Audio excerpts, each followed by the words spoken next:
Téléspectateurs de Bonjour le Faso, c'est une nouvelle semaine qui s'offre à nous. Alors bonjour et bienvenue à ce nouveau numéro de l'émission. Merci et puis on vous souhaite une excellente semaine. Alors cette semaine, direction Lumbila pour vous faire découvrir l'orphelinat Sainte-Thérèse de Lumbila à travers la rubrique à la découverte 2. Et aujourd'hui, nous parlerons du championnat national de lutte. Donc l'apothéose, c'était notamment la semaine dernière. On fera le bilan ensemble avec le comité d'organisation dans un instant.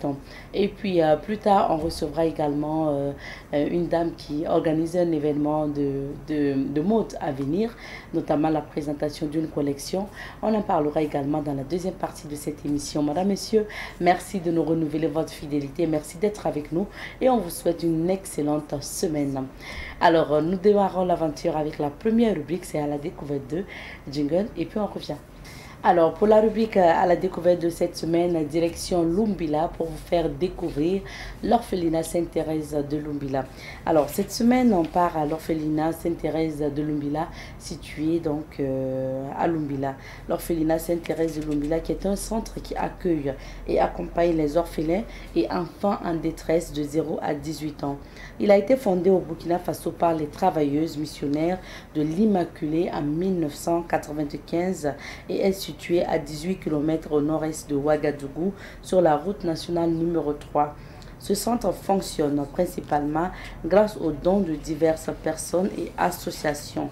Cette aide n'étant pas suffisante, des activités d'autoprise en charge sont développées et initiées par les travailleuses missionnaires de l'Immaculée. Ces activités sont entre autres l'élevage, donc de bovins, de caprins et de volailles, la culture de spiruline également, le maraîchage du moins, et la gestion d'une pizzeria dont la boulangerie est la principale source de revenus financière. Donc, et c'est justement ces revenus-là qui sont utilisés pour financer, par exemple, l'enseignement au niveau de l'école de cet orphelinat. La pizzeria de l'orphelinat est très connue et reconnue pour son fameux pain au sésame qui est très prisé par les Ouagalais. Alors vous le savez, de retour généralement donc de Lumbila, on vous dit de rapporter le pain au sésame et vous avez l'habitude d'en apporter d'ailleurs. Alors accueillir, éduquer et former des enfants et orphelins ou des enfants déshérités afin de faciliter leur insertion dans la société en les rendant autonomes et responsables. Ce sont notamment les objectifs donc de cet orphelinat. Alors, tout au long de cette semaine, nous allons vous inviter à découvrir cet orphelinat et même écouter aussi les travailleuses qui sont au niveau de cet orphelinat, les sœurs. Donc, vous écouterez également des enfants devenus adultes aujourd'hui qui sont passés par l'orphelinat et qui réussissent aujourd'hui leur vie. Donc, tout au long de la semaine, à partir de demain, on vous proposera des témoignages concernant l'orphelinat Sainte-Thérèse de Lumbila. Et aujourd'hui, il faut le dire, vous avez toujours la possibilité de faire des dons à ces enfants déshérités, à ces enfants vulnérables ou encore à ces enfants orphelins de l'orphelinat Sainte-Thérèse de Lumbila. Merci de votre attention. Pour la suite de l'émission, on va marquer une petite pause, le temps d'installer notre LH, donc pour la revue de presse. Nous recevons ce matin LH Amadé Soro qui est bien installé sur ce plateau. Bonjour LH et bienvenue. Bonjour Abiata, bonjour à toutes et à tous. Merci. On va maintenant découvrir les titres de l'actualité. Absolument. Et nous commençons par le journal Sidoaya. À la une de Sidoaya, hôpital militaire Tanguy Ouattara, le président Ibrahim Traoré encourage le personnel et les malades. Santé animale, la première unité de médicaments vétérinaires dans 18 mois. Éditorial, un pas de géant vers la souveraineté alimentaire. Rim Talba Jean-Emmanuel Ouedraogo, Premier ministre, l'ONU ne doit plus rester silencieuse face au parrainage du terrorisme dans le Sahel. Industrialisation du Burkina, le président du Faso visite l'usine de la société nouvelle Anatras SA. Agression d'une jeune femme avec une pioche, la patiente est consciente et échange avec les agents de son environnement, Dr Paco Yamboyogo, neurochirurgien. Auteur présumé aux arrêts. Lutte contre le financement du terrorisme, 3 camions transportant 900 motos et 164 tricycles saisis. À la une du journal Citoyen, place au journal L'Express du Faso, édité à Bobo Dioulasso. À la une de l'Express du Faso, santé animale, les premiers produits vétérinaires made in Burkina dans 18 mois. Autant le dire, monsieur le Premier ministre, il n'y a rien à attendre de l'impérialisme. Promotion de la finance inclusive, la caisse d'épargne et de crédit de la Boucoule du Moumoun s'installe à Bobo. Simple détail, attaquée à la tête, elle est sauvée au CHR de Wayugia. Séjour du président du Faso dans les Hauts-Bassins, 2 usines du matériel agricole, les Burkinabés tracent leur chemin. Usine de transformation de la pomme de cajou à Péni, une contribution de la CBF pour l'industrialisation des produits locaux. Bobo Dioulasso, la Croix-Rouge dote la maison d'arrêt d'une infirmerie. Nous poursuivons notre randonnée avec la presse burkinabé, cette fois-ci avec les journaux. Aujourd'hui au Faso, à la une d'aujourd'hui au Faso, après la levée de son immunité, Kabila brise le silence et porte un uppercut. Diocèse de Tinkodougou, Monseigneur David donc Koudougou s'installe. Lutte contre le terrorisme, saisie de 3 camions 900. Moto 164 tricycles, industrialisation du Burkina Faso, IB à l'usine Anatras SA. Situation nationale, l'ONU, toujours aux côtés du Burkina Faso. 33e AG des sociétés d'État, les acteurs échangent. News du jour, BCID, AES, bientôt en chantier. Le SAMAV satisfait de l'avancée du dossier Juge-Nébier.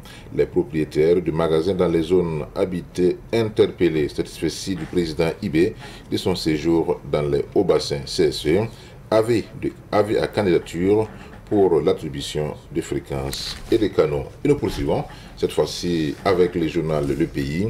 À la une du journal Le Pays, 11e anniversaire de l'assassinat du juge Nébié Salifou. Le SAMAB donc réclame toujours justice. Parrainage du terrorisme au Sahel, l'ONU ne doit plus rester silencieuse, selon Jean-Emmanuel Ouedraogo. Hôpital militaire Tangué Ouattara, visite guidée du capitaine Ibrahim Traoré.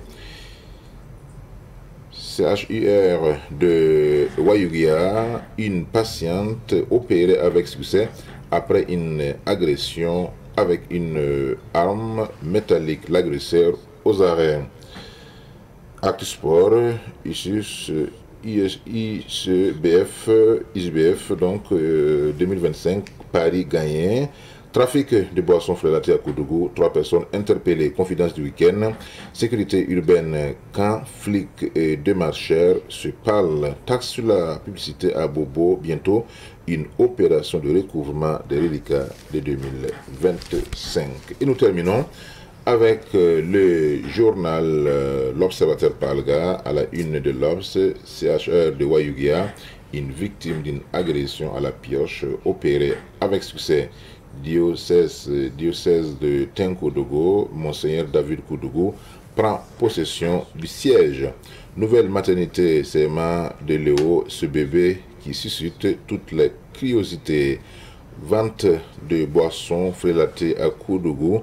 3 personnes boivent la coupe du trafic jusqu'à la ligne. Visite guidée à l'hôpital militaire Tangué Ouattara, le PF au chevet des malades. Finale ISUBF U15, de talentueuses handballeuses venues de Bobo. Lutte contre le financement du terrorisme, 3 camions transportant 900 motos et 164 tricycles saisis. Merci bien, Elage, pour ce titre. Et on revient sur quelques sujets d'actualité. Nous allons notamment revenir sur le déplacement du président du Faso à Bobo Dioulasso. C'était assez d'activités, donc pose de première pierre et puis remise de matériel. Comment ça s'est passé globalement? Oui, absolument. Il faut donc dire que ce fut en tout cas un séjour qui a été riche en activités pour le développement du Burkina Faso. à l'issue donc de la remise des équipements agricoles au ministère en charge de l'agriculture, il y a eu donc la pose de la première pierre de la transformation, bien sûr, donc de la transformation de la pomme d'acajou du côté de Epeni. Suite à cela, le ministre de l'Agriculture a procédé donc à la pose de la première pierre de l'usine qui va procéder à la fabrication des médicaments vétérinaires. Vous savez très bien que le Burkina Faso est un pays à la fois agricole et un pays porté également sur l'élevage. Donc les deux secteurs sont les deux secteurs qui occupent le plus de Burkinabés. Par le passé, effectivement, on voyait des actions qui étaient menées, mais l'impact restait à désirer parce que les chaînons manquants pour notre agriculture, pour notre développement, c'était l'industrialisation. Et avec l'engagement qui est pris par le président du Faso, par l'ensemble du gouvernement, de mettre l'accent sur l'industrialisation, nous pensons que cela va beaucoup contribuer à combler ce grand vide que le Burkina Faso avait en matière donc d'industrialisation. Parce que toutes les grandes nations se sont développées à travers l'industrialisation. Et quoi de plus normal que de commencer par l'agriculture qui constitue le premier axe central de la véritable souveraineté. Vous ne pouvez pas être indépendant, souverain, si du côté alimentaire vous avez donc des soucis. C'est pourquoi les différentes initiatives présidentielles ont un trait avec cette autosuffisance alimentaire, avec l'éducation, avec tous les autres aspects de la vie. Donc je pense que le premier aspect qui est important, comme je l'ai dit, c'est l'autosuffisance alimentaire. Et vous ne pouvez pas, avec des moyens rudimentaires, effectivement relever ce défi de l'autosuffisance alimentaire. Donc ces actions qui sont entreprises ça et là, et pas seulement au niveau de la région des Hauts-Bassins, puisque dans son intervention, le président du Faso a également laissé penser à une autre action de ce genre dans les régions comme Banfora, comme Gawa, etc. Tout cela pour effectivement booster l'agriculture, booster l'élevage dans notre pays. On a également vu les différentes tournées du ministre en charge de l'agriculture à travers, n'est-ce pas, les différents barrages qu'on doit revoir, les différentes retenues d'eau, les différentes infrastructures en lien avec ce secteur vital pour notre économie, pour notre développement.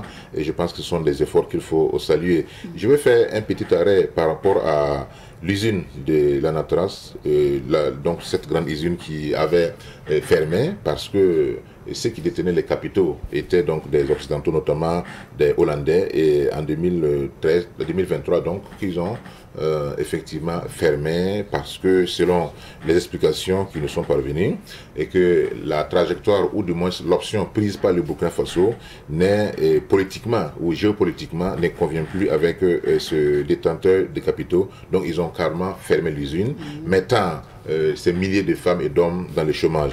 Donc il y a eu des actions qui ont été entreprises, des démarches qui ont été entreprises par les premiers responsables de cette usine, et aujourd'hui l'usine est rouverte au grand bonheur effectivement de ces dames. On a vu donc dans les images la visite que le président du Faso, le capitaine Ibrahim Traoré, a donc faite au niveau donc de cette usine, et on a pu constater la joie, l'allégresse effectivement des femmes et des nombreuses personnes qui travaillent dans cette usine. Donc je pense qu'ici, cela doit nous réconforter encore pour dire que quel que soit le volume de l'aide que vous recevez, cette aide-là ne peut pas vous aider à sortir la tête de l'eau. Il n'y a que des efforts endogènes, des efforts internes, nationaux, qui peuvent vraiment aider à faire la différence. C'est vrai qu'on a besoin aussi de l'apport des autres, mais cet apport-là doit être complémentaire. Ça ne doit pas être un apport essentiel pour notre développement, pour la prise en main de notre destin. Donc ici, il faut saluer l'ensemble des acteurs et tous ceux qui ont effectivement œuvré à ce que cette usine-là puisse rouvrir. D'accord. Et puis bien sûr, donc bientôt aussi d'autres usines. Hein. Absolument. Avec la pose de première pierre, justement, on espère aussi voir l'ouverture ou l'inauguration. Et je pense que pour cela, il n'y a pas d'inquiétude, puisque depuis son arrivée au pouvoir, la plupart des premières pierres qui sont posées sont suivies d'autres pierres, contrairement à certaines époques où, effectivement, la première pierre n'est jamais suivi d'une deuxième. Wow, on espère.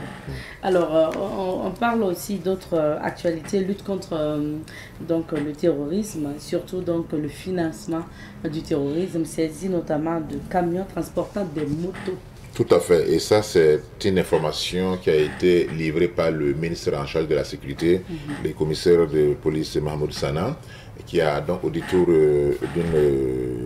d'un point de presse, a révélé effectivement la saisie de 3 camions contenant 900 motos et 164 tricycles.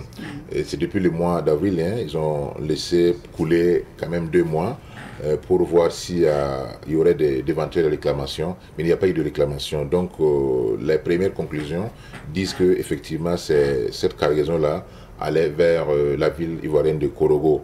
Et bien sûr, les informations également qui sont glanées ça et là laissent penser que c'était en fait destiné à des groupes terroristes effectivement qui planifient des attaques contre le Burkina Faso. Donc je pense que ça a été également une occasion pour le ministre de la Sécurité de lancer un appel effectivement à ses compatriotes qui continuent effectivement de soutenir ces terroristes à travers les différents apports. Parce que il ne peut pas quand même il ne peut pas avoir ces genres d'actes notoire sans qu'il y ait donc beaucoup de complicité. Donc le travail qui est demandé à chaque Burkinabé est de dénoncer ces genres d'actes, ces genres de complicité.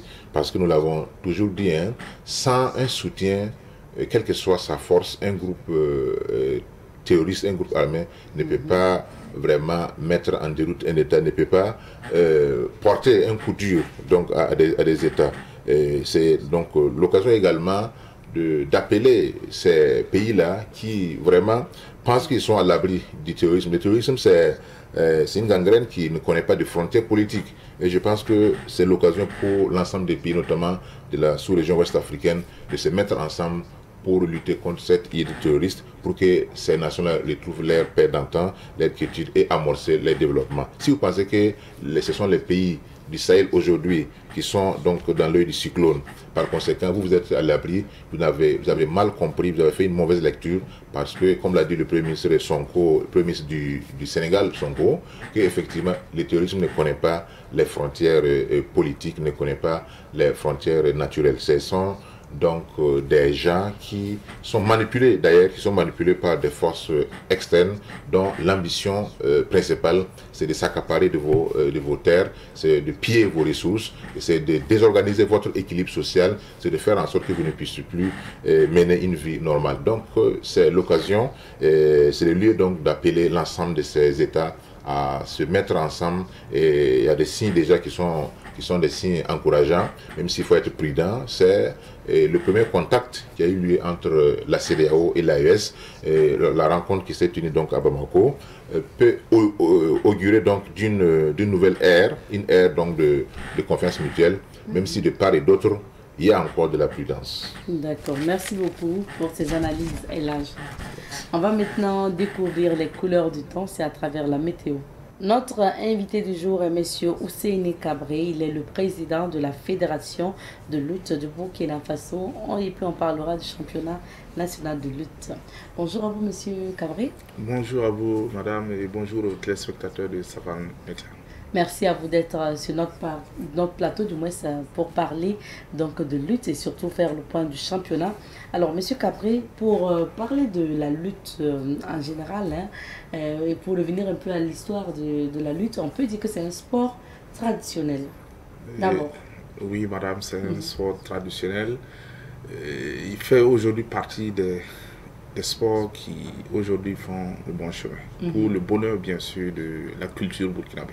D'accord. Donc, de sport traditionnel aujourd'hui quand même à sport moderne, parce que maintenant avec une fédération, ça veut dire que les choses se modernisent. Ça se modernise, oui. D'autant plus qu'aujourd'hui, comme c'est pas trop, nous ne savons pas mettre nos choses en valeur. Et les autres ont pris ça et ils ont même transformé ça en lutte de plage. Hein. Aujourd'hui, oui, beach wrestling, lutte de plage avec presque tout ce que nous faisons, hein, avec un changement de règlement, ils se sont appropriés de cela. Et tout de suite, hein, en 2026, vous verrez que nous allons faire les Jeux Olympiques, hein, en beach wrestling au Sénégal. Donc, ça se modernise. Et je crois que ça n'enlève en rien ce côté traditionnel, Mais c'est pratiqué par tous et dans tous les contrées, avec des règles codifiées pour... Parce que c'est pas la même chose, pratiquer à Fada, pratiquer à Gawa, pratiquer... Il y a différentes formes. Donc aujourd'hui, on a décidé de codifier cela. Bien sûr, les dévanciers ont codifié et aujourd'hui, on peut trouver une forme de lutte qui semble moderne, mais garde toujours ses valeurs culturelles. Maintenant, pour parler de la fédération, c'est une fédération qui existe depuis quand et c'est quoi en fait ses missions et objectifs? D'accord, merci. Depuis 1986 déjà, la fédération burkinabé de lutte est avec le judo. Mais a connu bien sûr des variations et la lutte a pu se dégager, bien sûr sous le leadership de mes dévanciers qui ont bien voulu mettre cela en exergue. Et vous allez vous rendre compte que la SNC, qui valorise la culture burkinabé, donne aussi de la valeur à la lutte et qui fait partie des sports, après le tir à l'arc, pratiqué comme sport au niveau du SNC, de la Semaine nationale de la culture. Ok. Et si on doit faire un peu le point donc, des lutteurs professionnels, aujourd'hui, est-ce qu'on on en a assez en fait de lutteurs professionnels? Bon, professionnels, je ferai attention à ce mot parce que professionnel, non. Nous sommes toujours à ce côté culturel et amateur parce que nous ne sommes pas encore arrivés à amener quelqu'un pour avoir une licence internationale qui puisse être même sous contrat avec même ici les clubs n'ont pas totalement de contrat avec les lutteurs. C'est ce à quoi nous sommes en train de nous atteler pour que au moins les lutteurs puissent être reconnus et valorisés et comme tels. Nous allons petit à petit rendre plus amateurs et tendre vers le professionnel. Parce que les jours à venir, nous allons bien sûr pousser les choses vers l'avant et le lutteur pourra bien sûr être digne de ce sport culturel. Donc pour le moment, on n'a pas en fait des lutteurs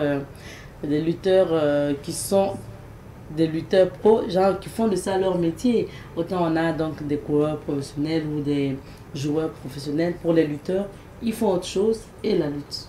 Oui, pour les lutteurs, ils font autre chose et la lutte en seconde. Et nous allons nous y atteler pour que les lutteurs puissent vivre seulement que de la lutte. Que de la lutte. Ce que je me demande, vous avez cité tout à l'heure qu'il y a, en fonction des localités, des ethnies et autres, plusieurs types de luttes. Vous maintenant, comment vous avez fait pour fédérer les règles, pour pouvoir créer une lutte commune? Quand vous décidez d'organiser quand même un championnat, ça veut dire qu'il faut être sur la même longueur d'onde.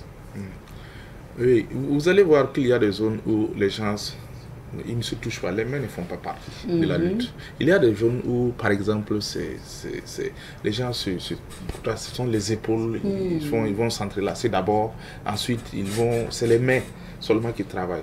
Bon, il y a des zones où les pieds, on ne doit pas toucher les pieds. Il y a des zones où, bon, c'est différent. C'est traditionnel. Mais nous sommes arrivés donc à fédérer ces gens-là où on peut s'attraper, on peut prendre les pieds, voilà, on peut d'une technique, voilà, de la hanche, faire amener pour peu que les fesses, le dos, en tout cas 3 appuis, 4 appuis et vous êtes tombé. La tête, les 2 jambes, bon, ça fait que on est arrivé à codifier et les gens se sont assis ensemble. Bien sûr, je parle sous le contrôle de mes dévanciers qui ont bien fait le travail pour que les régions, les différentes pratiques zonales se retrouvent en un point commun pour faire de la lutte ce que nous avons aujourd'hui. Parlons maintenant du championnat qui est quand même vieux, de cette 32e édition cette année. Oui. Alors, comment vous organisez généralement le championnat national de lutte? D'accord, merci beaucoup. Le championnat national de lutte était organisé sous la forme des provinces et des clubs autonomes. Cette année, nous avons fait quand même des innovations. Nous avons fait en sorte qu'il y ait eu d'abord des championnats de zone. Ça veut dire les provinces, les clubs autonomes se sont rencontrés. Ils ont pris les meilleurs. Nous avons zonifié donc le Burkina Faso en 4 zones. Et ces 4 zones ont connu effectivement donc leur championnat de zone. Et les meilleurs se sont rencontrés à Ouagadougou. D'abord, nous avons tenu à ce qu'il y ait des clubs qui fonctionnent parce que les clubs, les districts, les ligues sont constitués donc des clubs. Et ces clubs-là, pour vivre, il faut des lutteurs. Donc nous avons disponibilisé les licences pour que les clubs puissent détenir des licences pour montrer qu'effectivement ils vivent. Alors il fallait donc les licences. Et après ces licences, les clubs sont allés donc faire les championnats de zone. De ces championnats de zone, nous avons regroupé les gens par catégorie de poids, d'âge. Parce que nous avons couplé le championnat des jeunes, le championnat des plus adultes, pour faire en sorte que ces jeunes-là puissent s'identifier déjà à des champions et puis avoir un modèle de lutte pour pouvoir repartir et puis travailler. Donc on a eu ces jeunes qui ont lutté avec les anciens. Après cela, nous avons pu mettre en place le championnat national qui a regroupé près de 200 lutteurs à Ouagadougou. Wow. Près de 200 lutteurs à Ouagadougou pour rivaliser. Alors, choisir le roi des arènes, l'arène des arènes. Il y a eu les combats par catégorie de poids. Il y a eu donc les combats par équipe. Parce que les 4 zones se sont rencontrées en équipe. Et on a choisi également une équipe meilleure par zone. Et également le roi des arènes qui est bien sûr Monsé Kevin. La reine des arènes qui est Yanata Diallo. Aujourd'hui qui peut être fier d'eux. C'est sur combien de temps pour ce championnat national? Nous avons pris 6 jours. Okay. 6 jours, cela avec pour plusieurs phases. Parce que ce que nous avons fait et actuellement, il fallait vraiment du temps pour que les lutteurs ne soient pas trop abattus. Okay. Voilà, il faut du temps de repos pour que ces gens puissent montrer le talent. Si vous étiez au niveau de la finale, vous avez dû voir des beaux combats. On a vu en tout cas le reportage de notre GRI Samuel. On a vu les images et puis on se fait une idée en tout cas. Voilà, donc vous avez vu que c'est parce que justement les gens n'étaient pas sous pression ni la fatigue, non. On a vraiment fait un travail scientifique afin de donner le temps et les moyens également pour ces lutteurs de montrer au public que notre sport traditionnel, notre sport culturel, il fait vraiment des beaux jours. Et ce que j'ai vu aussi, c'est la mobilisation aussi de la population. Et ça dit que la lutte, c'est un sport qui intéresse beaucoup aussi les populations. Sans me tromper, je pourrais dire que c'est un sport qui intéresse la population. Parce que nous n'avons pas fait de tapage, hein, comme un crieur public, non. Non, nous étions là, on a commencé le premier jour. Et au fur et à mesure que les jours s'enchaînaient, les gens ne faisaient que vraiment venir vers l'hippodrome de Nonsin pour ne pas se faire compter. Oui, bien sûr avec votre aide, parce que les médias ont aussi contribué à faire une diffusion large pour permettre à ce public de savoir qu'il y a du championnat annoncé. Alors, M. Cabré, pour revenir même justement à l'arène, généralement quand il y a des compétitions comme ça, est-ce que ça se passe comme en plusieurs phases? Est-ce que ça se passe comme la boxe ou ça se passe comment? C'est des temps de lutte, des temps de repos, ensuite on reprend. Ça se passe comment généralement? Par exemple, pour la finale qui a eu lieu le 18 mai dernier. Ok. Alors, pour un combat, nous avons 2 manches de 3 minutes. Chacun. Alors, et ces 2 manches-là, entre les 2 manches, il y a 1 minute de repos. C'est-à-dire, pour les 3 minutes, les 3 premières minutes, s'il n'y a pas eu de tombée, on fait une pause d'1 minute et ensuite on reprend. Et pendant la dernière manche, donc, s'il n'y a pas de tombée, il y a aussi des avertissements parce que à la lutte, il faut lutter. On ne peut pas rentrer et puis courir autour de la non. Il faut lutter. Et si vous ne luttez pas, l'arbitre va vous avertir pour dire vous ne luttez pas. Il faut aller au charbon, il faut aller. Voilà. Et ça, s'il n'y a pas tombé, celui-là qui aura le plus grand nombre d'avertissements, lui, il est perdant, il est déclaré perdant. Donc il y a ces règles-là à maîtriser forcément par les lutteurs. Oui. Ok. Alors, qu'est-ce que vous avez cité d'ailleurs les noms de ceux qui ont remporté cette compétition nationale? Est-ce que ce sont des gens que vous connaissez, des gens qui ont déjà remporté le championnat national de lutte? Et pour la reine des arènes, oui, elle a déjà remporté. Je crois qu'elle doit être à sa 3e victoire. Oui, en tant que reine des arènes. Mais pour le roi des arènes, c'est sa première fois. Mais il est méthodique. Quand vous regardez comment ça s'est passé avec ces combats étaient sans tâche. Hein. Ces combats étaient sans tâche. Et il n'y a pas d'ambiguïté possible. Quand vous regardez, quand le combat finit, vous savez que c'est lui qui a gagné. Du début jusqu'à la fin, il a été cohérent. Et aujourd'hui, on peut être fier de ce monsieur. Parce que c'est sûr, lui-même il a déclaré, hein, c'est sûr qu'il va ramener des médailles pour le Burkina Faso. Ouais. Et qu'est-ce qu'ils ont remporté, ces vainqueurs-là? D'accord, pour le roi des arènes, il a eu 1 million de francs CFA, quand même, plus une moto. Ok. Voilà, pour lui. Le vice-roi, c'était 500 000 pour lui. Et pour la reine des arènes, c'est 500 000. Voilà, je profite en même temps de votre télé pour relever des manquements parce qu'il y en a qui tournent autour du pot pour dire qu'elle devrait avoir une moto, elle n'a pas droit à une moto. Voilà, parce que la moto, il y avait 2 motos qui étaient présentées. C'est un de nos amis qui nous a offert ces 2 motos. Alors, une moto, c'est pour le roi des arènes parce qu'il appartenait à la fédération de décider pour le roi des arènes et l'autre moto pour le fonctionnement de la fédération. Donc, je profite vraiment pour élever donc, ce manquement parce qu'il y en a qui tournent autour, qui parlent, bon, c'est du bruit inutile. Voilà, l'autre moto, c'est pour la fédération, l'autre moto, c'est pour le roi des arènes. Donc, la reine des arènes a eu 500 000 francs CFA, la vice-reine 250 000. Le roi, 1 million plus une moto, le vice-roi, 500 000. D'accord.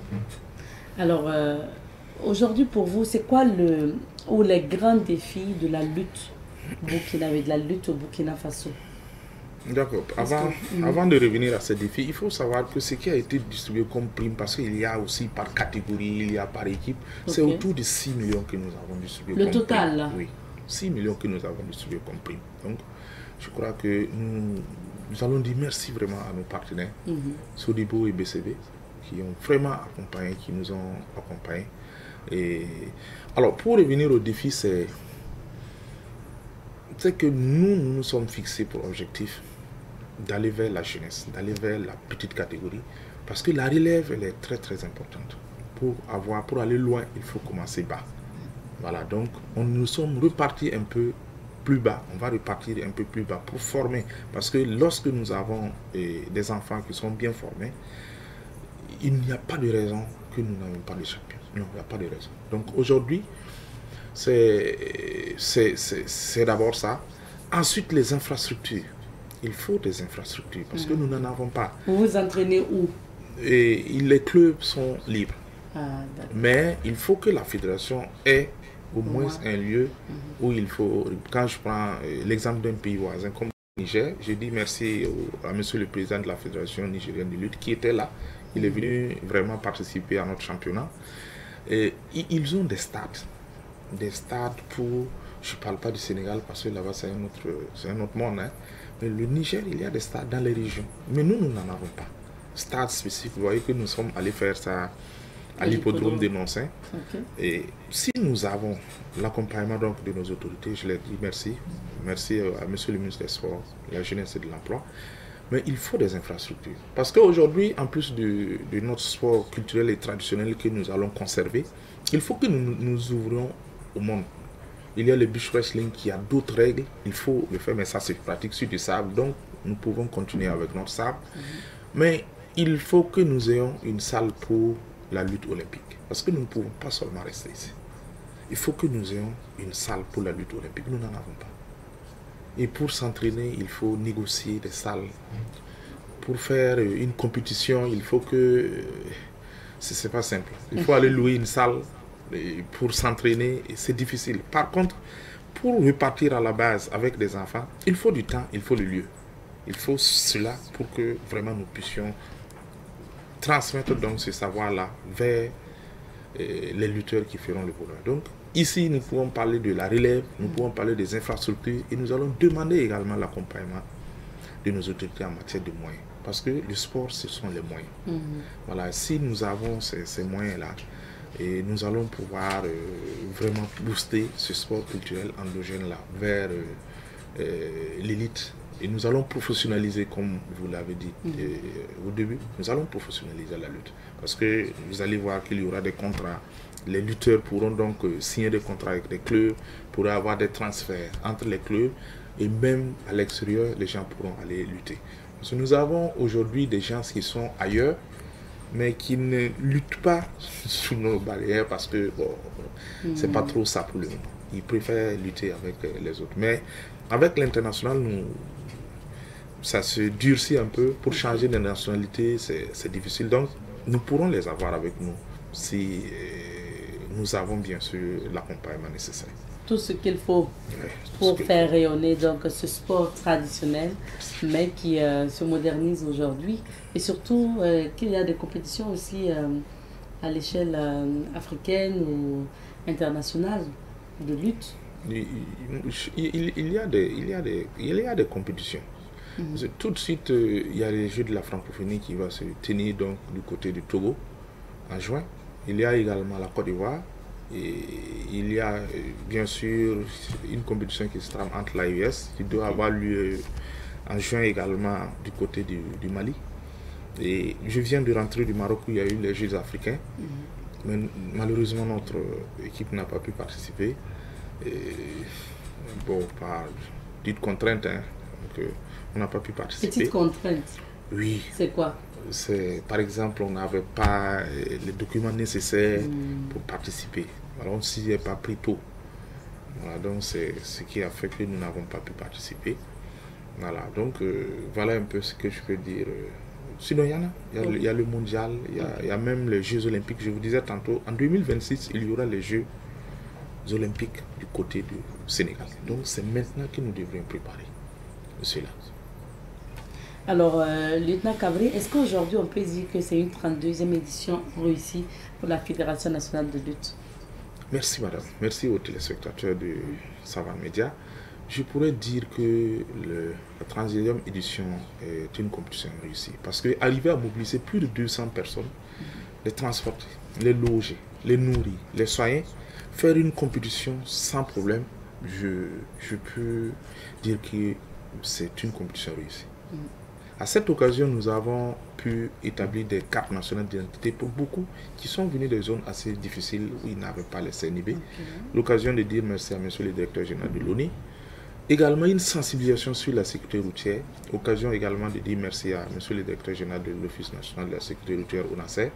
Donc, ouais, ces gens sont restés ensemble 6 jours durant sans qu'il y ait un problème majeur. Ces gens sont repartis chez eux satisfaits parce que quand même le niveau était d'un... Et la sympathie qu'il y avait, qui rien autour donc autour de l'arène, autour du logement. Vraiment, moi je crois que je peux dire que le bilan peut être satisfaisant. Oui. Et comment on se projette pour les éditions à venir maintenant? Pour les éditions à venir, nous allons aller un peu plus haut. C'est vraiment si nous avons l'accompagnement nécessaire, nous allons faire en sorte que les primes puissent monter. C'est surtout ça, parce que tantôt on était en train d'échanger sur la professionnalisation de la lutte. Les moyens vont avec. Si il n'y a pas de moyens, si par exemple vous allez finir de faire donc votre lutte et puis bon après vous avez 5000 francs, bon, vous êtes venu faire 6 jours, vous ne pouvez même pas amener de pain pour vos parents, c'est difficile. Alors donc ici ce sont les moyens. Si nous arrivons à faire en sorte que les lutteurs après la lutte ils ont une bonne prime, ils peuvent aller utiliser cela pour s'installer. Et également, ça fait partie de nos innovations, hein, le fait que nous allons contraindre les champions à être responsables. Oui, nous avons pu le transcrire dans notre règlement intérieur où nous allons retenir une partie de la prime gagnée des champions pour les accompagner. Nous avons un vice-président chargé de la bonne gouvernance qui va suivre selon que le lutteur est agriculteur, éleveur ou commerçant, pour que cette personne-là ne prenne pas sa prime partie. Très souvent, il y a la pression de la famille voilà, ou des amis qui ne disent pas le nom. Vous avez pris 1 million, le temps de rentrer chez vous, vous vous retrouvez avec peut-être 400 000. Le temps de vous asseoir, calculer. Et souvent, ça crée d'autres problèmes. C'est vrai aussi. Voilà, parce que si vous êtes champion, vous avez 1 million, vous avez la chance d'avoir la fille que vous n'avez pas. Vous avez cotisé qu'elle a refusé. Donc bon, facilement, on peut tomber dans les errements. Nous avons pris nos responsabilités en tant que fédération. Nous allons encadrer cela pour éviter qu'il y ait des perditions. Et donc nous allons retenir 60%, quitte à ce qu'on forme ces gens-là, suivre pour qu'ils soient installés. Si ce sont des commerçants, nous allons accompagner dans le commerce. Et je crois que beaucoup ont compris ça, ils sont d'accord. C'est mieux que de donner l'argent comme ça. Donc... Il prendra son argent, mais prendre son argent, nous allons retenir un peu pour l'accompagner. D'autant plus que ça nous engage. Après, qu'est-ce que nous aurons fait pour nos champions, qui sont nos petits frères ou nos enfants. C'est très important. Ça est dans les innovations. Et également, il faut savoir que ceux qui vont nous donner donc l'argent pour travailler savent que cet argent-là sert vraiment à quelque chose et la société gagne beaucoup. Voilà. Merci beaucoup. Alors, notre temps est terminé, lieutenant Cabri. Oui. Donc, quel est votre mot de fin à l'endroit des téléspectateurs, des lutteurs, du comité d'organisation par rapport à ce championnat qui vient de s'achever? C'était le 18 mai dernier. Oui. Alors, moi, je vais dire merci aux autorités du Burkina Faso. Je dis merci également à la hiérarchie policière parce qu'elle m'a permis donc d'être président de la Fédération nationale de lutte.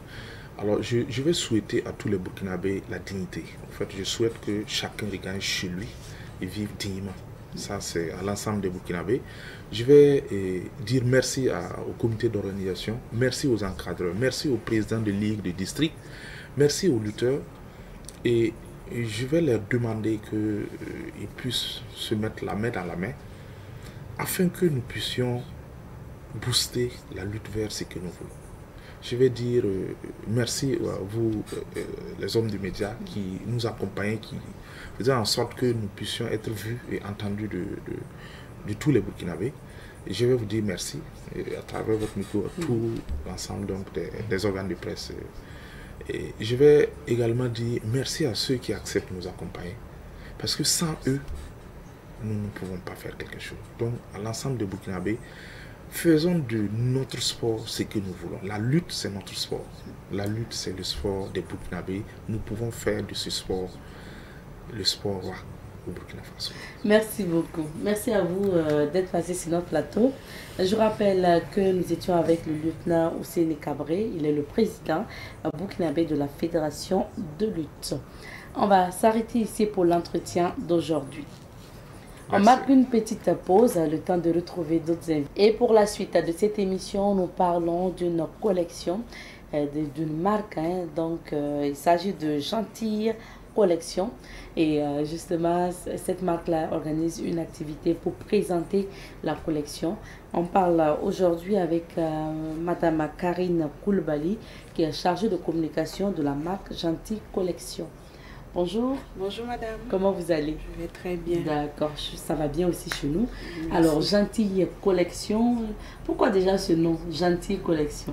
D'accord. Alors, à la base, Gentille Collection appartient à Estelle Kadiané, qui est une jeune dame de nationalité ivoirienne qui réside au Burkina Faso, qui a décidé de se lancer dans l'entrepreneuriat, précisément dans le milieu de la mode. Voilà. Pourquoi Gentille Collection? Gentille, c'est le nom de son fils. Ok, d'accord. Donc, associé à collection, ça donne Gentille Collection.